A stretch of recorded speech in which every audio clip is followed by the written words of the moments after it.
নমস্কার। আশা করি আপনারা ভালো আছেন, সুস্থ আছেন। আপনারা সর্বদাই ভালো থাকবেন, সুস্থ থাকবেন। তান্ত্রিক সুদর্শন কবিরাজ ইউটিউব চ্যানেল দেখার জন্য আপনাদেরকে অসংখ্য ধন্যবাদ। আজকে আপনাদের মাঝে যে বিষয় নিয়ে আলোচনা করতে এসেছি সেটা হচ্ছে, দেখা যাচ্ছে কোনো ব্যক্তির উপরে যদি জাদুটোনা, বানবিদ্যা, করণীবিদ্যা কিংবা পেটে ওষুধ আছে, এর ফলে দিন যাচ্ছে ওই রোগী শুকে যাচ্ছে। যদি পেটে ওষুধ থাকে, কোনো বানবিদ্যা, করণীবিদ্যা ঝাড়ান ফুঁক দিয়ে ভালো হয় না। এটা নিয়ম আছে, অনেক নিয়ম প্রসেস ক্রিয়া করে এটা কাটান করতে হয়। যদি পেটে ওষুধ থাকে, আজ বানবিদ্যা, করণীবিদ্যা ওই ব্যক্তির উপর করা থাকে, তাহলে দেখবেন দিন যাবে, শুকিয়ে যাবে, হাত পা কিটকিটাবে, ব্যথা করবে, মাথা টনটনাবে এবং সর্বদাই যদি কোনো কিছু খায় সেটা বমি বমি ভাব হবে এবং কেউ বমি করে বের করে দেয়। এটা পেটে ওষুধ থাকার কারণে এগুলো হয়ে থাকে। তো তন্ত্রমন্ত্র এগুলো ক্রিয়াক্ষেত্রে আপনারা কিভাবে কাটান করবেন, সেই রোগটি কিভাবে ভালো করবেন, আজকে আপনাদের মাঝে সব নিয়ম প্রসেস প্র্যাকটিক্যালভাবে দেখে আপনাদেরকে শিখিয়ে দেব। আমি স্ক্রিনে একটা গাছ দিচ্ছি, এই গাছটি আপনারা অধিকাংশই চেনেন। স্ক্রিনে যে গাছটি দেখতে পাচ্ছেন, এই গাছটি হচ্ছে চটচটি, কেউ ধান সীসা, কেউ আপাং বলে। তো এই আপাং গাছ হচ্ছে দুই প্রকারের আছে, একটি নাল, একটি সাদা। আপনাদের করতে হবে কি, নাল আপাং গাছটি আপনারা যে গাছ জাগ্রত করা মন্ত্র আছে আমার চ্যানেলে, আপনার গাছ জাগ্রত মন্ত্র বলে আপনারা ওই গাছটিকে, আপাং গাছটিকে তুলে নেবেন। শ্বাস বন্ধ করে পুরোমুখ হয়ে এক শ্বাস নিঃশ্বাস বন্ধ করে আপনারা তুলে নেবেন। নেওয়ার পরে আপনারা সুন্দর করে গাছের শিকড়টি কেটে নেবেন। নেওয়ার পরে এই যে অর্ধেক যে গাছটি আপনারা ফেলে দিবেন, ভক্তিশালাময় ফেলে দিবেন আর শিকড়টি কেটে নেবেন। নেওয়ার ফলে সর্বদা শিকড়টিকে পরিষ্কার জলে আপনারা ধুয়ে নেবেন।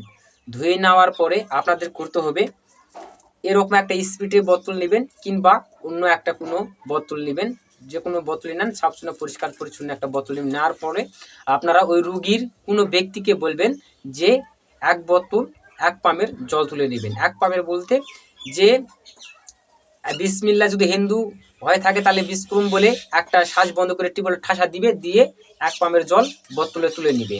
আর ইসলাম ভাই দাদারা হলে বিসমিল্লা বলে এক ঠাসার শ্বাস বন্ধ করে এক টিউবওয়েল একটা ঠাসা দিয়ে জল তুলে নেবেন একটা বোতলে। তুলে নেওয়ার পরে যে আপাং গাছের শিকড়টি আছে, শিকড়টি আপনারা ওই বোতলে ঢুকিয়ে দিবেন।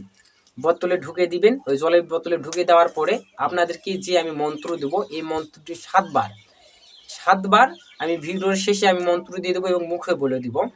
এই মন্ত্রটি আপনারা এই বোতলে জলেতে আপনারা 7 বার, একবার বলবেন একটি ফু, দুবার বলবেন দুটি ফু, তিনবার বলবেন তিনটি ফু। দেওয়ার পরে 7 বার মন্ত্রপুত জলটি করে আপনাদের করতে হবে কি, এই বোতলে যে জলটা মন্ত্রপুত করলেন, আর জলটা অবশ্যই 1 পামের যান জল, সেরকমভাবে না হলেও যেন এইটুক পরিমাণে জল হয়ে থাকে। আপনারা ওর ভিতরে শিকড়টা দিয়ে 7 বার মন্ত্রপুত করে আপনাদের করতে হবে। ওই জলটি সর্বদাই রাতে রেখে দিবে, সারা রাত থেকে যাবে, কোনো জলটাই খাবে না, কোনো কিছু করবে না, সারা রাত জলটা রেখে দেওয়ার পরে পরের দিন সকালবেলা উঠে ওই রুগীকে বাইরে আগনাতে পূর্ব মুখ করে বসিয়ে এই জলটি কোনো গিলাসে বা পরিষ্কার কোনো পাত্রে ঢেলে নেবে। নেওয়ার পরে ওই জলটি খালি পেটে আপনারা সর্বদাই হিন্দু দাদারা হলে গুরু গোবিন্দর নাম স্মরণ করে, ভগবানের নাম স্মরণ করে খাবেন। আর ইসলাম ভাই দাদারা এটা জলটি পান করলে সর্বদাই আল্লাহ রাসুলের নাম স্মরণ করে খাবেন, কারণ ভালো কর্তার মালিক একজন, আমরা হচ্ছে উপলক্ষ। তাই আপনারা আল্লাহ রাসুলের নাম স্মরণ করে খাবেন। আর হিন্দু ভাই দাদারা হলে ভগবানের গুরু গোবিন্দর নাম স্মরণ করে খাবেন, খালি পেটে খাবেন। খাওয়ার পরে যে গাছের শিকড়টি থাকবে, সেই শিকড়টি আপনারা পুকুরে ফেলে দেবেন, ভক্তি সালামে পুকুরে ফেলে দেখবেন ওর পেটে ওষুধ থাক, যে কোনো জারুটনা, বানবিদ্যা, করণবিদ্যা, যে কোনো কিছু করা থাক, ক্রিয়া থাক, সঙ্গে সঙ্গে কেটে যাবে। আমি যে নিয়ম প্রসেসে আমি কাজ করে থাকি, সেই নিয়মেই আপনাদেরকে আমি কাজগুলো শিখাচ্ছি, আপনারা অবশ্যই ফলপ্রদ হবেন। তো যারা এখন আমার ইউটিউব চ্যানেলটিকে সাবস্ক্রাইব করে, তারা অবশ্যই আমার ইউটিউব চ্যানেলটিকে সাবস্ক্রাইব করবেন। আর যদি ভিডিওটি ভালো লাগে, যদি একটু উপকার আসে, অবশ্যই একটা লাইক করবেন। আর কমেন্টে অবশ্যই আপনার মতামত জানাবেন, যেন আপনার কমেন্টে যেন পরবর্তীতে আমার ভিডিও বানানোর আগ্রহ জাগে। তো আশা করি আপনারা বুঝতে পেরেছেন। ভিডিওটি শুরু থেকে লাস্ট পর্যন্ত দেখার জন্য আপনাকে অসংখ্য ধন্যবাদ। আমি মন্ত্র ভিডিও লাস্টে দিয়ে দিচ্ছি এবং মুখে বলে দিচ্ছি, আপনারা সুন্দর করে মন্ত্র দেখে মুখস্থ করে কাজ করবেন। তো আজ এই পর্যন্তই, আপনারা ভালো থাকুন, সুস্থ থাকুন, দেখা হচ্ছে আবার কোনো নতুন ভিডিওতে। নমস্কার।